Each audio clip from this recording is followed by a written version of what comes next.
If you could take a pill and it would make you rich, oh, sorry, that's Limitless, wrong movie. If you had a pill that gave you superpowers for 5 minutes, what do you think your power would be? Mine would probably be something lame and boring, like being able to crawl up the walls like a spider or something. Stop sticking! Keep sticking, mouse. That'd be pretty cool.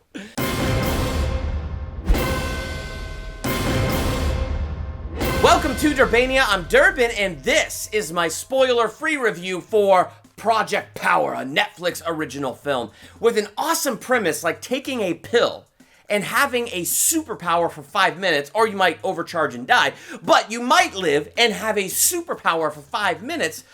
Does it live up to that premise? Is it worth your time to check out this weekend? I think it's a fun, mindless action movie. It's not anything too deep or anything like that, and my grade for this movie is going to be a solid B. A B for me, that means I'm not in a hurry to watch it again, and I don't feel like I need to own it. But while I was watching it, I was engaged with the story. It pulled me in. And like I said, it's a very interesting premise. Though, I did that funny comparison in the beginning with Limitless because it really did, in some ways, remind me of Limitless.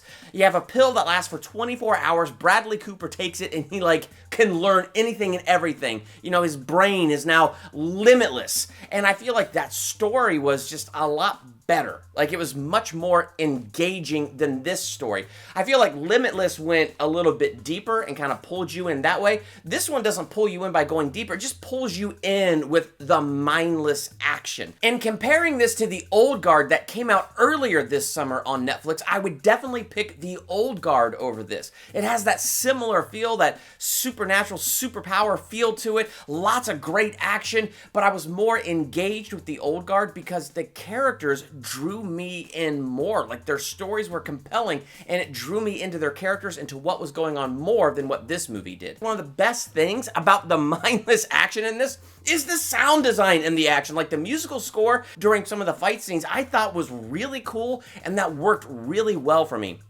Jamie Foxx and Joseph Gordon-Levitt, there are two main stars. I think they do a good job in their roles, though in other movies I've seen those actors in, I've seen them connect more deeply with their characters. However, there might not have been that deeper connection in this one because this movie really isn't that deep. So I'm really glad this was straight to Netflix and not out on the big screen. I feel like if it came out on the big screen, my grade would be just a little bit lower, because to me, this isn't big screen worthy, which I hate to say that, because I miss you, movie theaters.